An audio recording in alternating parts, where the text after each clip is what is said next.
What if the solution to your car's weird idle, rough shifting, or even a check engine light didn't involve a single tool, replacement part, or a trip to the mechanic? It sounds too good to be true, right? But here's the secret that mechanics would rather you didn't know.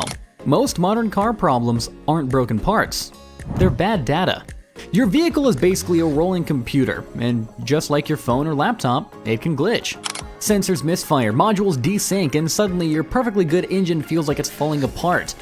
The fix? A simple reset, done the right way, can wipe out corrupted memory, force your vehicle to relearn healthy settings, and restore smooth performance in minutes. From throttle relearns to transmission resets, we're going to show you exactly how to do it, and when. So stick around, because by the end of this video, you'll know more than most mechanics will ever tell you. And before we jump in, be sure to hit that subscribe button, because this one reset trick could save you hundreds of dollars, maybe even your entire engine. Your car isn't just a mechanical machine anymore, it's a network of computers.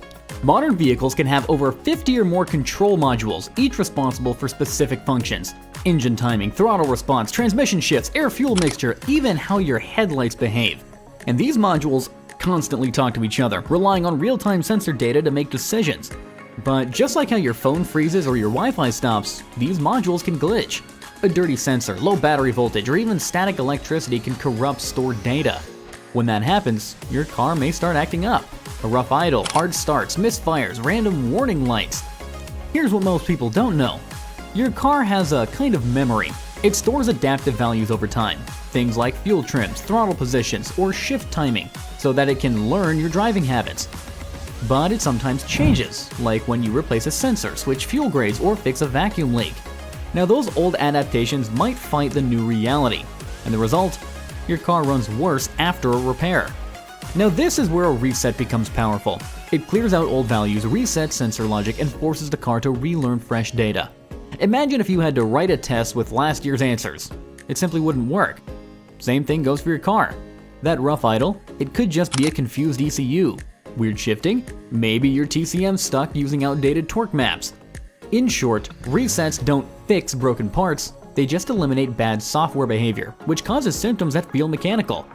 Mechanics often do this as a first step in diagnostics, because sometimes a reset is all it takes. Now let's talk about the reset trick that mechanics quietly use all the time, the full battery disconnect. Sounds pretty basic, right? I mean, just remove the negative battery cable. But here's what's really happening when you do it the right way. First, this reset completely drains power from the car's control modules, forcing a hard reboot. It clears temporary memory in systems like the ECU, engine control unit, TCM, transmission control module, ABS, anti-braking system, and more. You're wiping away stored sensor values, fuel trim data, adaptive throttle response, and even transmission shift maps. Think of it as clearing your browser cache, but for your entire car. Here's how to do it properly. 1. Turn off the ignition and remove the key. 2. Disconnect the negative terminal of your battery. 3. Press and hold the brake pedal for 30 seconds. This discharges any lingering voltage from capacitors. 4. Wait at least 10 to 15 minutes. Longer is better. 5. Reconnect the battery, tighten the clamp, and start the car. Yes, you might lose your clock or radio presets, but what you gain is a fresh start. And this is especially useful after replacing parts like an O2 sensor, throttle body, or MAF sensors. Or when you're experiencing ghost problems like erratic idle, sluggish acceleration, or delayed shifts. Here's an important tip. After a battery reset, you need to do an idle relearn. We'll talk more about that soon. But next up, let's cover a surgical alternative that's even faster than disconnecting your battery. Fuse resets. Do you want the benefits of a full reset, but without wiping your radio presets or needing to reprogram your infotainment? Well, that's where fuse resets come in. Nearly every control module in your car is powered by its own fuse. That means you can reset just the ECU, just the transmission, or just the body control system without touching everything else. Here's how it works. 1. Open your car's fuse box. You'll usually find one under the hood and another inside the cabin. 2. Use the diagram printed on the lid or on your manual to locate the fuse for your system that you want to reset. For example, ECU/PCM for engine issues, TCM for rough shifting, BCM for electrical bugs like door locks or lights. 3. Pull the fuse, wait 10 minutes, and plug it back in. This targeted reset clears temporary memory just for that module. For example, pulling the TCM fuse on a Nissan after a transmission fluid change can fix jerky shifting and reset learning mode without affecting anything else. Pro tip: fuse resets are also handy when your car throws random error codes after a battery replacement or a jump start. It's often not the part, it's just bad data. Some cars even have dedicated reset fuses, especially in higher-end brands like BMW or Lexus. Now that you know how to reset individual systems, let's move on to a weird trick that sounds fake, but works shockingly well: the pedal dance. Okay, now this one sounds like urban legend, but it's 100% real and works on many modern vehicles. It's called the pedal dance, and it resets your throttle position, transmission logic, and sometimes even fuel trims, without touching a fuse or cable. Now here's why it matters. Over time, your car learns your driving style, and that's usually great. But if you've had a sensor go bad, change the throttle body, or replace the battery, then the computer gets confused. This can lead to rough idling, hesitation, or jerky shifts. The pedal dance gives your ECU a chance to forget the bad habits and relearn from scratch. Here's how to do it. 1. Turn the key to on. Engine off, dashboard lights on. 2. Wait 3 seconds. 3. Fully press and release the gas pedal 5 times within 5 seconds. 4. Wait 7 seconds. 5. Press and hold the gas pedal for 15 seconds. 6. Start the engine and let it idle for 5 minutes without touching anything. This sequence works on a variety of models, including Nissan, Toyota, GM, BMW, and some Hyundais. It forces a reset of the electronic throttle control, ETC, and sometimes clears transmission adaptations. Important: don't rush the timing. It is all about getting the sequence just right. You'll know it worked if the engine idle becomes smoother or the car feels normal again after a few minutes of driving. And let's take this to the next level. If you've got $20 to spare, you can unlock a whole world of real-time data and DIY diagnostics. Let's say you want to troubleshoot like a pro without going to a shop. Well, then you need to know about OBD2 scanners. Every car built since 1996 has an OBD2 port, usually located under the dashboard. This is how professional mechanics check your car's vitals. And now, you can do it too for less than a tank of gas. Here's what a basic scanner can do. Read and clear check engine lights, display error codes like P0300, P0455, etc., show live sensor data, RPM, O2 sensors, fuel trims, throttle position, and freeze frame data, snapshots of what's happening when the code triggered. Here's an example. You just filled up at a sketchy gas station and now your check engine light is on. A scan reveals code P0171, lean condition. Instead of guessing, you can monitor fuel trims in real time and determine if it's a loose gas cap or a real fuel issue.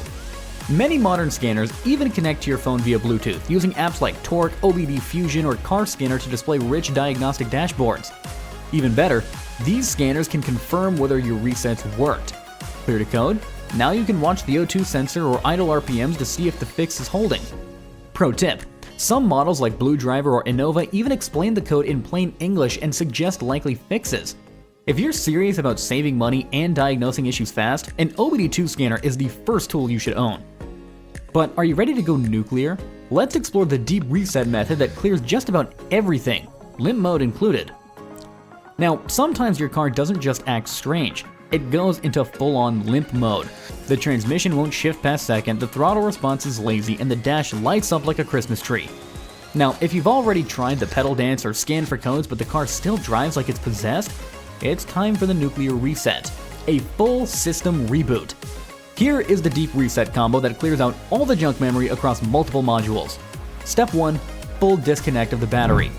Turn off your car and remove the key. Disconnect the negative battery terminal from the battery, and then press and hold the brake pedal for 30 seconds to drain any remaining power.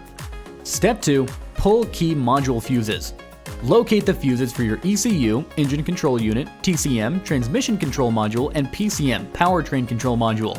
Pull them out for about 15 to 30 minutes. Step 3. Reconnect everything. Reinstall the fuses, reconnect the battery terminal, start the engine and let it idle for 5 to 10 minutes without touching the gas. Then, turn the AC on, let it idle again, and finally, take a short and gentle drive. This reset often clears stuck adaptations, removes false DTCs, diagnostic trouble codes, and restores transmission and throttle smoothness. It is especially helpful in cars like Volkswagen, Ford, Hyundai, Nissan, and Toyota where ghost errors linger. Use this method after major part replacements, things like throttle bodies, ECUs, and batteries, glitches after dead battery jump starts, or mysterious poor performance. If it drives like new afterward, then you just saved yourself a mechanic bill. But not every reset needs a full system wipe. Sometimes you just need to target the glitch. Here are the most effective mini resets you can do yourself. TPMS, Tire Pressure Monitoring System Reset. Inflate all your tires to the recommended pressure, turn the ignition on, engine off, hold the TPMS button, usually near the steering wheel, until the light blinks 3 times, and then drive for 10 to 15 minutes to complete the reset. HVAC Blend Door Calibration. Got weird airflow or can't switch between hot and cold? Turn the ignition on, press and hold the rear defrost plus the recirculate button for 10 seconds. This recalibrates the blend door motors. Steering Angle Sensor Reset. After a wheel alignment or battery change, steering might feel off. Start the car, turn the wheel fully left, then fully right, and center the wheel and drive straight for 30 seconds. Transmission Memory Reset. Turn the key to on, engine off. Press the gas pedal to the floor and hold for 10 seconds. Turn the key off. Release the pedal and wait 2 minutes, then start the car. Helps on Ford, BMW, and some Chrysler models. Infotainment/Screen Reset. Laggy screen or frozen nav? Go to Settings, System, Factory Reset. This clears corrupt memory without affecting vehicle modules. The key to mastering car glitches is knowing which system to reset and when. Keep a log of what you reset, when you did it, and the symptoms. You'll notice patterns and eventually solve issues faster than most shops. You now know what most mechanics hope you'll never learn. Your car is smarter than you think, and you're smart enough to reset it. From the simple battery disconnect to throttle reprogramming, you've got a full toolkit of no parts needed tricks that can fix up to 95% of common problems. Better throttle, smoother shifts, no more mystery warning lights, all without cracking open your wallet. If this video saved you time, money, or sanity, be sure to smash that like button and subscribe for more no BS car hacks. And if you've ever fixed your car with a simple reset, drop your story down in the comments below. Let's build a smarter driving community together.